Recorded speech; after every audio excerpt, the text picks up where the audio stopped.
in conjunction with the New Believers present the Necronomicon's secret history. The Necronomicon is a portal to another dimension, full of what we call demons.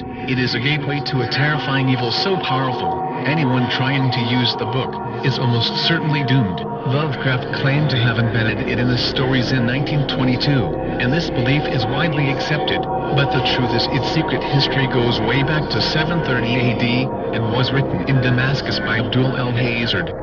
The word Necronomicon means the Book of the Customs of the Dead, or the Book of the Ezif, a word the Arabs used to refer to nocturnal insects, but it is also a reference to the howling of demons or jinn. Little is known about Abdul el-Hazard. What we do know about him is largely derived from the small amount of biographical information in the Necronomicon itself. He was born in Sana'a in the Yemen. We know that he traveled widely, from Alexandria to the Punjab. He is often referred to as the Mad Arab, after being driven crazy by the Necronomicon. No Arabic manuscript is known to exist anymore. A Latin translation was made in 1487 by Allah's Wormius. Not in the 17th century as Lovecraft maintains. Almost 100 years later, in 1586, a copy of Wormius's Latin translation surfaced in Prague. Dr. John Dee, the famous English magician, and his assistant Edward Kelly, were at the court of the Emperor Rudolph II to discuss plans for creating gold, and Kelly bought the copy from the Kabbalist Jacob Aleister, who had fled to Prague from Italy after accusations of necromancy. The Necronomicon appears to have had a marked influence on Kelly, because his scrying changed, and he contacted an evil entity, which struck horror into the Dee household. Kelly left Dee shortly afterwards. Dee then translated the Necronomicon into English, but contrary to Lovecraft, this translation was never printed. The manuscript passed into the collection of the great collector Elias Ashmole, and then to the Bodleian Library in Oxford.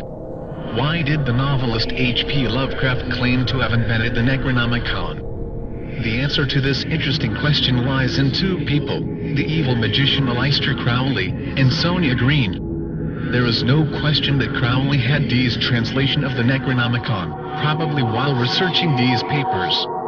Too many passages in Crowley's Book of the Law read like a transcription from the Necronomicon. Crowley also claimed to remember his life as Edward Kelly in a previous incarnation. Why doesn't Crowley mention the Necronomicon in his works?